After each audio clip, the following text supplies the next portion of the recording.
This is a special report from ABC News. Now reporting from New York, Peter Jennings. We're now absolutely able to confirm that President Nixon has died here in New York City. He died at 9:08 p.m. 37th President of the United States, one of the most controversial political figures in the post-war period. He was 81 years old. We have believed for many hours that death was imminent. Let's go to New York Hospital, where Bob Jamieson is standing by. Peter, officials here at New York Hospital, where the president has been in the intensive care unit since Tuesday, confirmed that he died at 9:08 p.m. Eastern Daylight Time, which is about an hour and 20 minutes ago. The officials issued a very simple one-paragraph statement which said that he died as a result of the massive stroke which he suffered on Monday at his home in New Jersey. You will remember that he was brought to the hospital here from that home in New Jersey, and for a while on Tuesday it was felt he was getting better. But then he was returned to the intensive care unit after his condition apparently stabilized because of massive swelling in his brain, which was a complication of the stroke, an ominous sign that is considered one of the most feared complications of a stroke. He fell into a deep coma yesterday, and by most accounts, his condition deteriorated steadily, and death had been considered imminent all day long. The only thing we can add at this point is that his family, at least his daughters, Tricia Nixon Cox and Julie Nixon Eisenhower, were with him at the time of the death. We also believe that Mrs. Cox's husband, lawyer Edward Cox, was with them. We do not know about Julie Eisenhower's husband, David Eisenhower. From here, what happens next, we are not quite certain, although we are waiting to hear what President Clinton says in the announcement, but it is believed that after some sort of mortuary procedure here, that the former president will be taken back to New Jersey, which has been the state of his residence for some time. Jamieson at New York Hospital. We'll go back there as things develop. Remember that Pat Nixon, the president's wife, died only last June, and the family has been here in New York, as Bob Jamieson said. We believe they went out for dinner a while ago, but as we said, this has been pretty much expected for much of the day. Not going to tell Americans anything most of you don't know at the moment. Some people loved and respected Richard Nixon. Some hated him. Very few were indifferent. He was one of the most controversial American political figures of the century. As we said, his career began in controversy, and it never changed when we look back. He was a public figure on the American political stage for nearly half a century. Richard Nixon accomplished great goals in foreign policy. He was the only president to resign in disgrace from office. He was born in Yorba Linda, California in 1913, the son of Quaker parents. Having worked his way through college and law school, in 1940 he married Patricia Ryan. 2 years later he went into the Navy. In 1946, the country was preoccupied with communism. Richard Nixon ran for Congress. He accused his Democratic opponent of being soft on communism. He won. Arriving in Washington, Nixon got a seat on the House Un-American Activities Committee, coming to national attention during the investigation of the State Department official Alger Hiss. In penetrating to the bedrock of the facts relevant to the charge which you have publicized. In 1950, he ran for the Senate, and this time he accused his opponent Helen Gahagan Douglas of being soft on communism.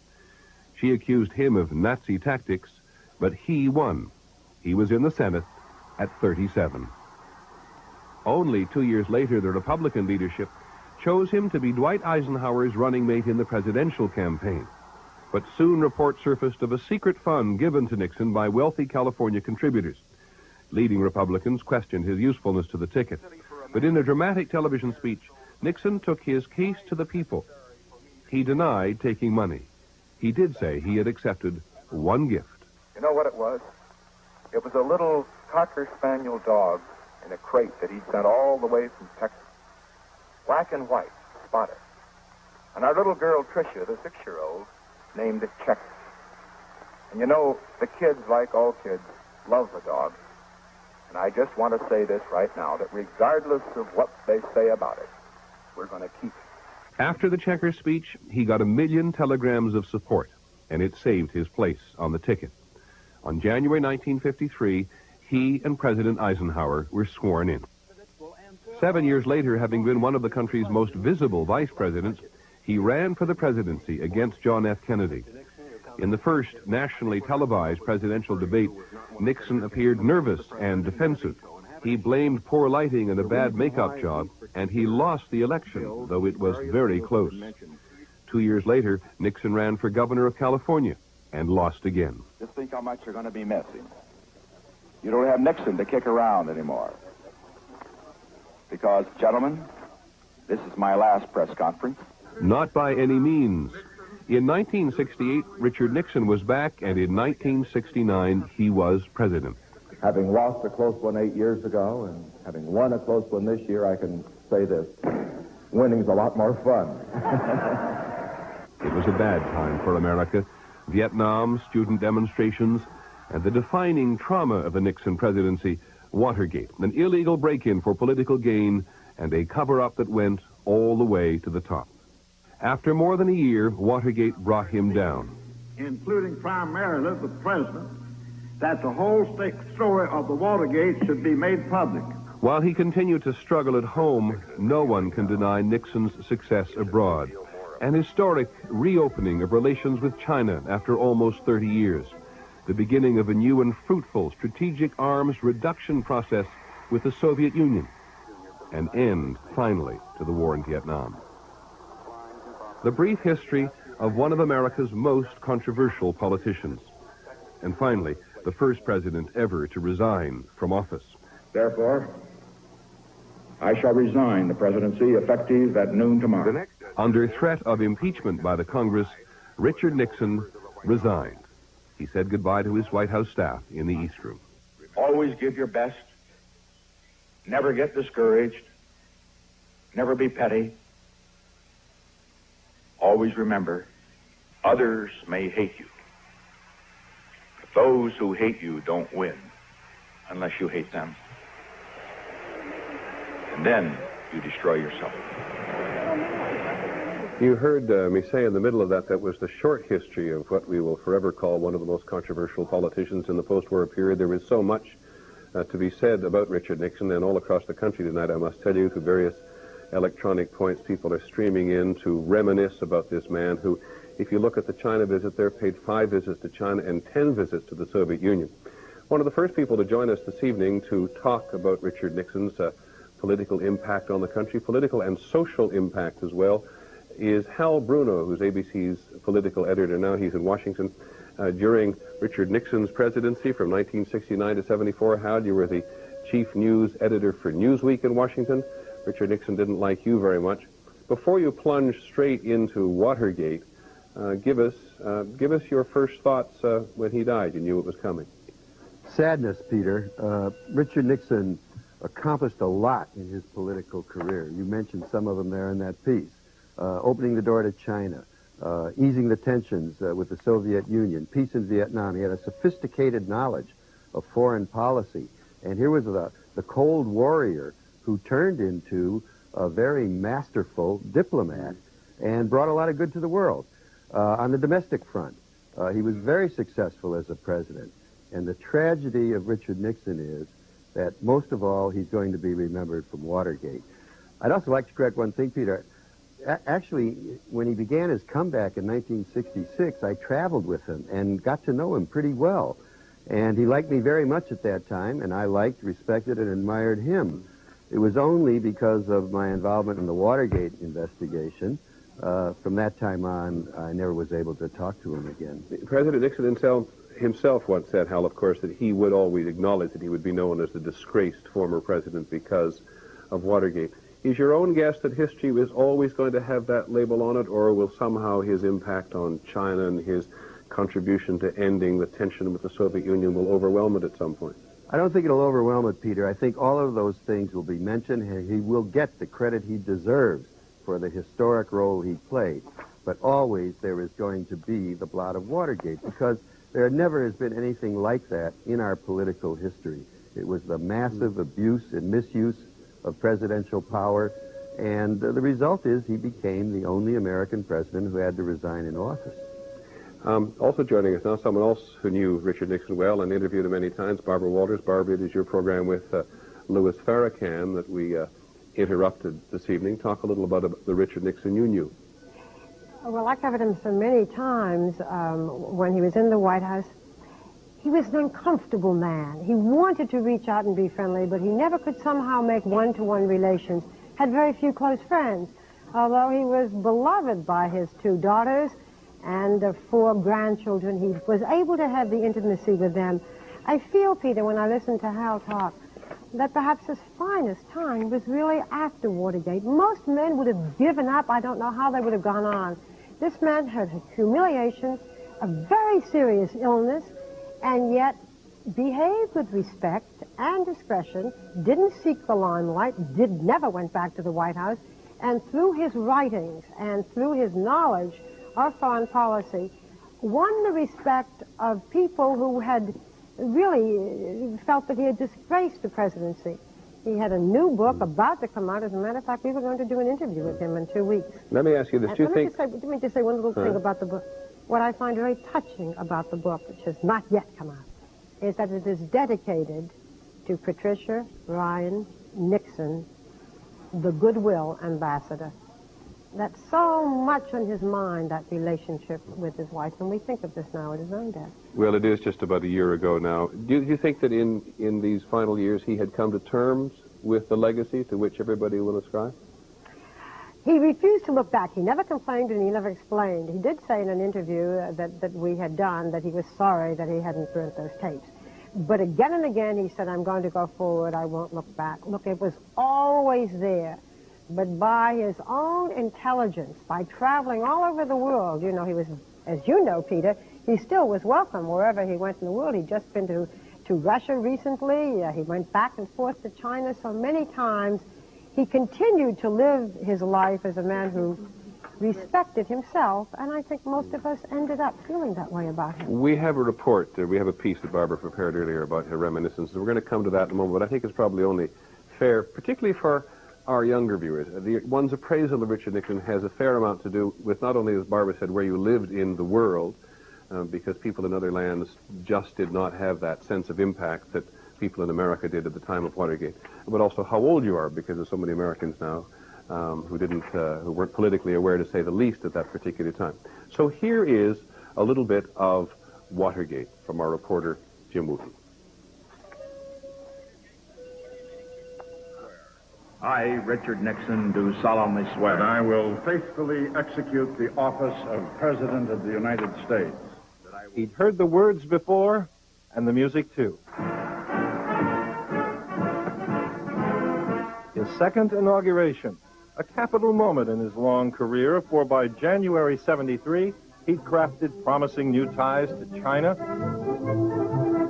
and to the Soviet Union, and the Vietnam War, that great gash in the American body politic, was at last winding down. Richard Nixon seemed happy and hopeful. As we meet here today, we stand on the threshold of a new era of peace in the world. In fact, he stood on the threshold of disaster and disgrace, for by January 73, his presidency was also winding down. Its ending had its beginning the previous June at this office hotel residential complex called the Watergate, where several Republican operatives were caught inside the Democrats' headquarters. And by January 73, this man, James McCord, one of the 7 men on trial for the break-in, was telling federal judge John Sirica that Mr. Nixon's aides had not only committed perjury during the trial, but that the White House had tried to buy the defendant's silence with cash and presidential pardons and good jobs when they'd served their time. I had no knowledge of the Watergate at all, no involvement in it. Almost overnight, Watergate became a synonym for scandal, as the burglary was revealed as merely the tip of a much broader conspiracy funded by the Nixon Re-Election Committee, designed to sabotage the Democrats and approved by this man, John Mitchell, the Attorney General of the United States. The question then was the President of the United States involved? I began by telling the President that there was a cancer growing on the presidency, and if the cancer was not removed, the President himself would be killed by it. John Dean, the young White House counsel in charge of a cover-up that was rapidly unraveling. And as it did, the casualties began to mount. H.R. Haldeman, John Ehrlichman, Mr. Nixon's right-hand men, fired, though defended for their loyalty. I will not place the blame on subordinates, on people whose zeal exceeded their judgment, and who may have done wrong in a cause they deeply believe to be right. But at the Senate Watergate hearings, no one could find a hero, though as a long list of crimes and dirty tricks began to emerge before the American public, Mr. Nixon himself emerged relatively unscathed. In all of the millions of words of testimony, there is not the slightest suggestion that I had any knowledge of the planning for the Watergate break-in. As for the cover-up, my statement has been challenged by only one of the 35 witnesses who appeared. Challenged by the man in charge of protecting him, John Dean. He'd made a deal with the government in return for his testimony that Mr. Nixon was indeed part of the cover-up. And challenged as well by this man, White House aide Alexander Butterfield, who said Oval Office conversations were routinely recorded on taping devices. There was no doubt in my mind that they were installed to record things for posterity. Certainly not for the Watergate Committee, and Nixon refused to hand over the tapes. This is a rather remarkable note about the tapes. If you notice, the president says he's heard the tapes, or some of them, and they sustain his position. But he says he's not going to let anybody else hear them, or fear they might draw a different conclusion. In October '73, fed up with the efforts of Special Prosecutor Archibald Cox to get his hands on the tapes, the president fired him.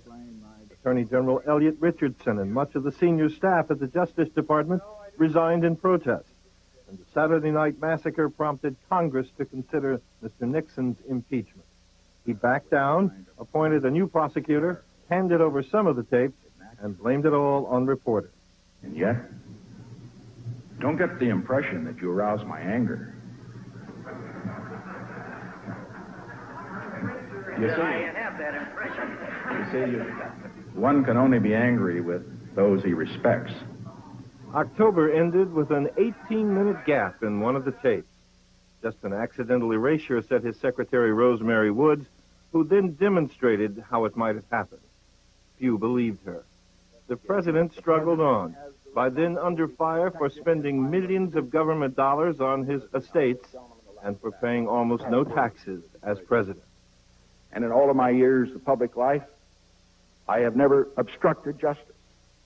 And I think, too, that I can say that in my years of public life, that I welcome this kind of examination, because people have got to know whether or not their president is a crook. Well, I'm not a crook.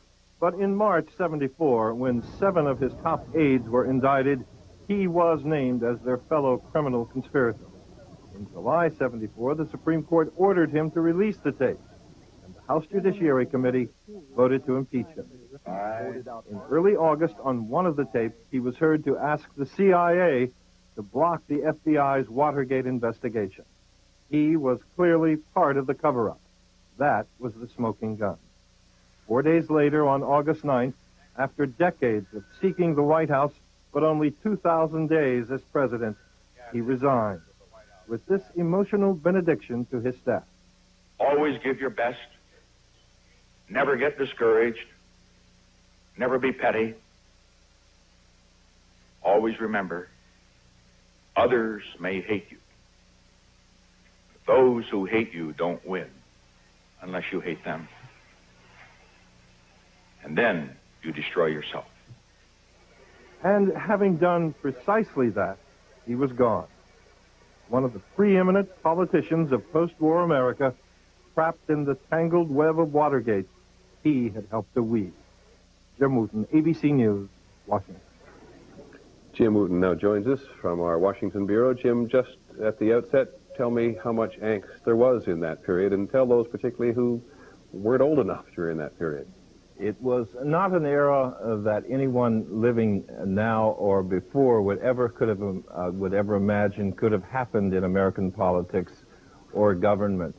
You had days and weeks and months in which a president of the United States was under rather constant siege, both by the Congress and in the press, for criminal wrongdoings. It was an era what I would not like to see repeated, and I expect that most members of the press feel the same way. You hear often from President Nixon in retirement, and you certainly hear it from many of his supporters, that the press was out to get him, unquestionably. Is that the way the Washington press corps felt in those days? I couldn't speak for the rest of the Washington press corps. I would say that Mr. Nixon was probably always his own worst enemy when it came to dealings with the press. I think he believed for many, many years before he ever became president that most reporters were not interested in any success in his career. He accepted that as a given. He regarded them always not simply as adversaries in the general give and take between politician and media, but as real enemies and foes. That affected his dealings with them, and I expect that affected the way they dealt with him. A number of people have said to me in the last couple of days, when, of course, everybody knew this was coming, that Richard Nixon's behavior in his relationship with the press has changed the way the presidency will be treated in this country by the press forever. What do you think? Well, I expect that after the era of Woodward and Bernstein and the era of Watergate and the actual resignation of a presidency as a consequence of what began simply as newspaper investigations, I expect that presidents are treated differently now. I expect that most members of the press don't regard the presidency as quite as sacred or as holy as they might have before. Thank you, Jim, very much. Jim Wooten, our political reporter in Washington. A number of people have made the point that President Roosevelt, President Kennedy, President Eisenhower, President Truman had conferred on them just by being in the presidency a kind of nobility, and that with Richard Nixon that all disappeared. And some people will argue, of course, that the kind of treatment Bill Clinton gets today from the press has something to do with the relationship that Richard Nixon had with the media during his final days in office. We're joined by another reporter now who's seen a lot of Mr. Nixon in his retirement period, Michael Kramer, the political writer from Time magazine. Michael, you went out to New Jersey often and you sat down with him. Did he come to terms, do you think, with his legacy? I don't know if he came to terms with it, but he certainly tried to massage it. Jim spoke about how he always felt that those of us journalists were his enemies. Afterwards, after he resigned, I think he tried to co-opt us, make us allies, make us tools of his rehabilitation. And he was very assiduous at doing it. How did he do it? And very successful. I think he did it basically by force of intellect. Whatever you can say about the man, he certainly had quite a brain. And freed from the responsibility of election or re-election, he turned everything toward rehabilitating himself in the area of foreign policy, which was his suit. And it was really quite remarkable.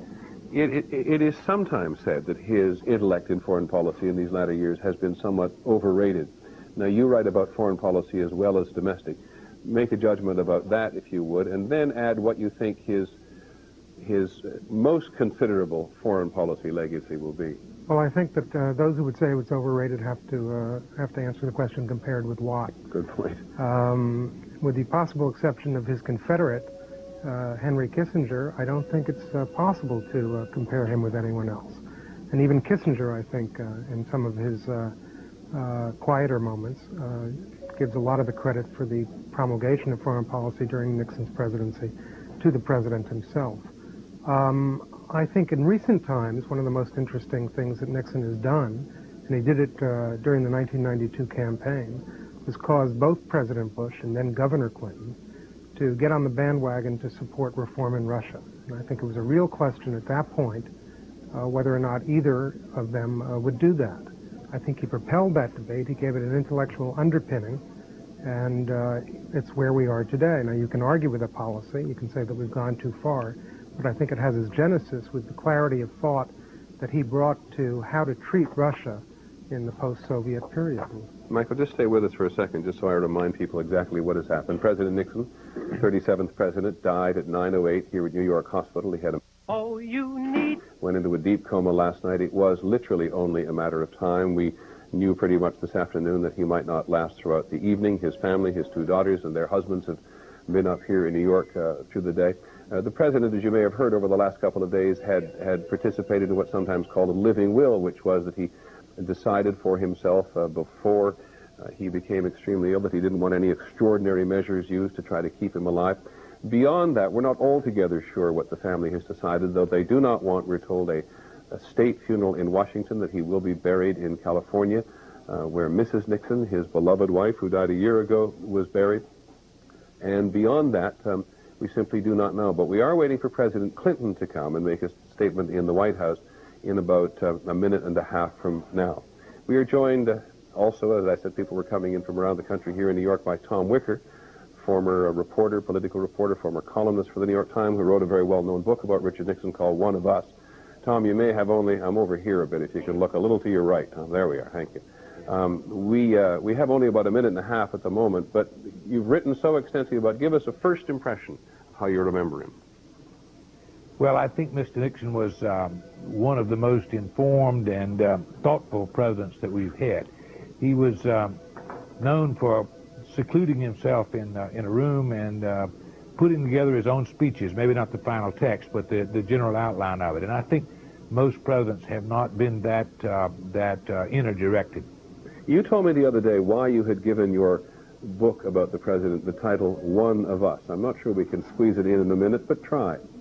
Well, because I thought that he shared many of the qualities that most of the American people do. They don't perhaps like to admit it, but he had said himself that you have to understand the dark side of the American people in order to deal with them, something to that effect, and I think that was true.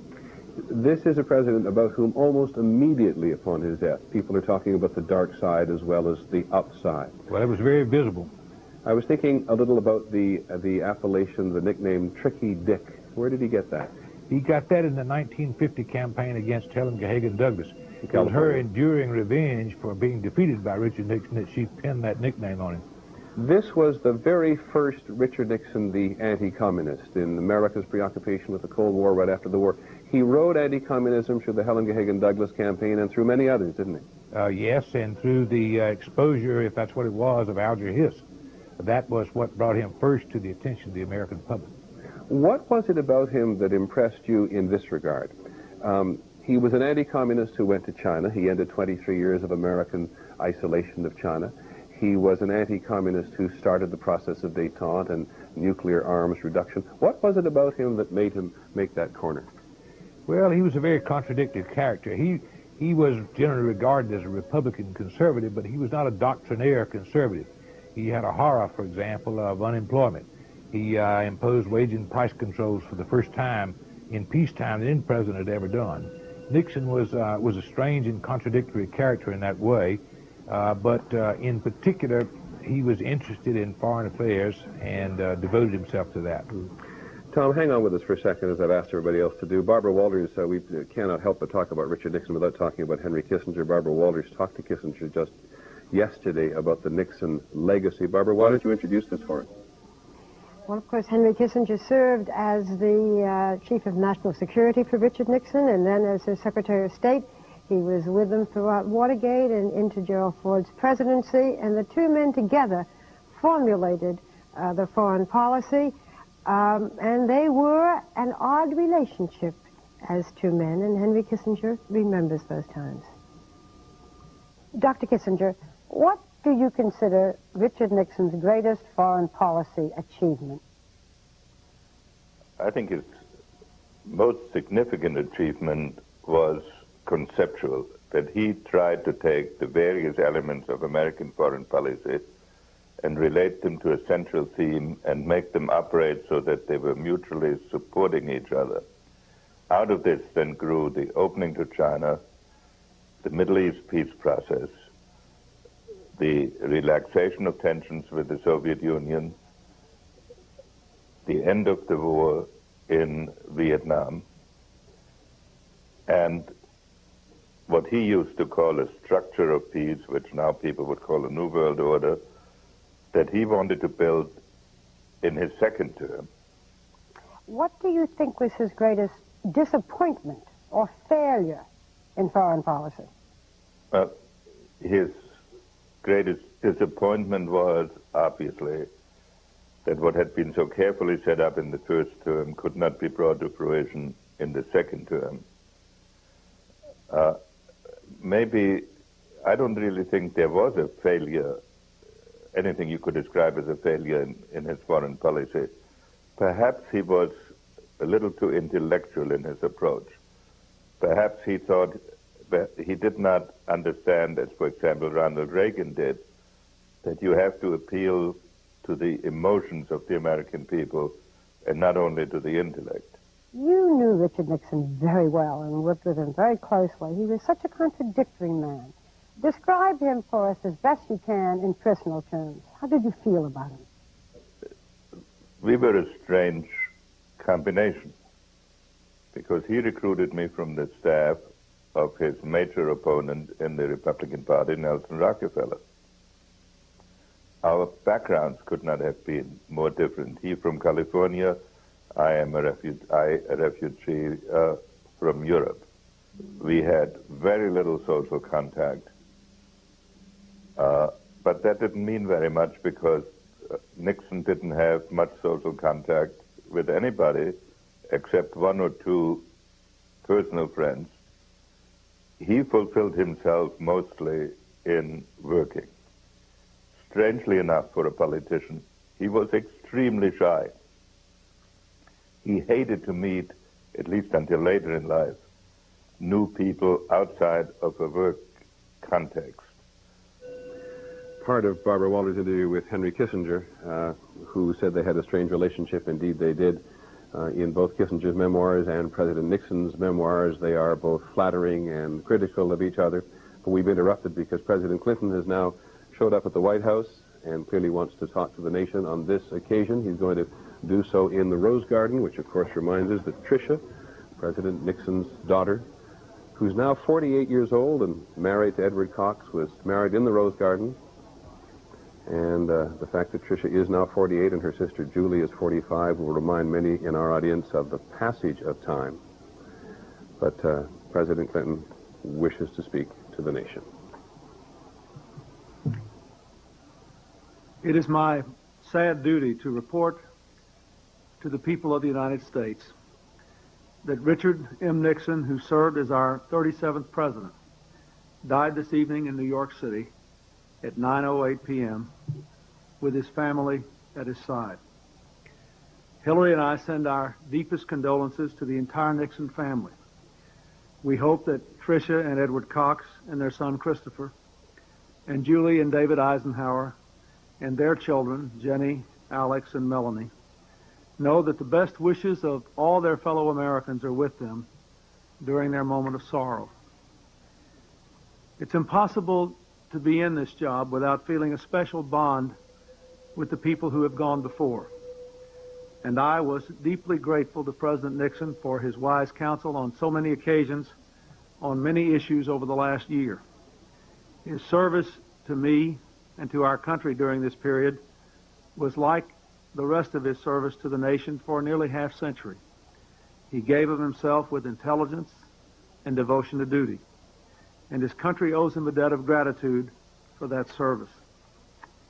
We face today a world of increasing uncertainty and difficult challenges, but it is a world of great opportunity, in no small part because of the vision of Richard Nixon during a particularly difficult period of the Cold War. He understood the threat of communism, but he also had the wisdom to know when it was time to reach out to the Soviet Union and to China. All Americans, indeed all people throughout the world, owe him what he regarded as the ultimate compliment. He was a statesman who sought to build a lasting structure of peace. To be sure, he experienced his fair share of adversity and controversy, but his resilience and his diligent desire to give something back to this country and to the world provide a lesson for all of us about maintaining our faith in the future. In spite of everything, that faith led President Nixon to leave his mark on his times as few national figures have done in our history, and led him to continue to serve right up to the end of his life. Indeed, no less than a month before his passing, he was still in touch with me about the great issues of this day. Again, I say the sorrow and the best wishes of the American people are with President Nixon's family. We thank them, and our prayers are with them. Thank you. Have you spoken to the family, Mr. President? I have. I spoke with both Tricia Cox and Julie Eisenhower this evening, and we had a very good visit. Where are you going to the funeral? Excuse me? Are you going to go to the funeral? I intend to go, yes. Who will be, do you know? The family has not made announcements, and I'm not sure they made final decisions. It's my understanding that the funeral will be in California, and they'll announce something about it probably tomorrow. Will all the presidents be going, former presidents? I can't say that. Can you tell us something about your relationship with Mr. Nixon? Yes, well, we made contact with each other shortly after, I think shortly after the election, either that or shortly after I came in here. And then, as you will remember, I had him up to the White House for a visit. We talked frequently on the phone. I sought his advice about a number of issues in foreign policy, and we talked quite a lot about Russia. We had a good long visit right before he went to Russia, and as I said, just a month ago, today I think, he penned his last letter to me of his thoughts on that trip and his advice. And so our relationship continued to be warm and constructive throughout the period of my presidency, and he went out of his way to give me his best advice. And I was incredibly impressed with the energy and the vigor and, frankly, the rigor that he brought to analyzing this issue. And thank you very much. President Clinton commenting really on three aspects of the Nixon presidency there. One, clearly the rehabilitation of the former president when Mr. Nixon says he provided wise counsel to me. The first person to invite President Nixon back to the White House was President Reagan, when he invited him back at the time of the Sadat assassination, and he then sent President Carter and President Nixon together to Anwar Sadat's funeral in Egypt. And then there is President Clinton talking about the special bond that any president feels with those who have gone before. It's a reminder that the last time a former president died was in 1973, and that was Lyndon Johnson, and of course Richard Nixon was president at the time. And of course he speaks about his resilience, and virtually everybody who has talked about Richard Nixon, both the upside and the downside, the bright side and the dark side, the controversial side, the political side of this former president who has been such a dominant figure in American politics for so long, always speaks of his resilience. There is a famous quote from Richard Nixon who says, "I've never been a quitter. To leave office before my term is completed as opposed to every bone or instinct in my body." This, as you can imagine, is at the time of Watergate. "But as president, I must put the interests of America first. Therefore, I shall resign the presidency effective at noon tomorrow, August the 8th, 1974, one day before he left the White House and went into exile, which was not by any means to be permanent." 37th President of the United States, dying in New York at 81. We're going to leave now so you can join your local news and other programming around the country. Not long from now, there will be a special edition of Nightline. Hope you'll join ABC News then. I'm Peter Jennings in New York.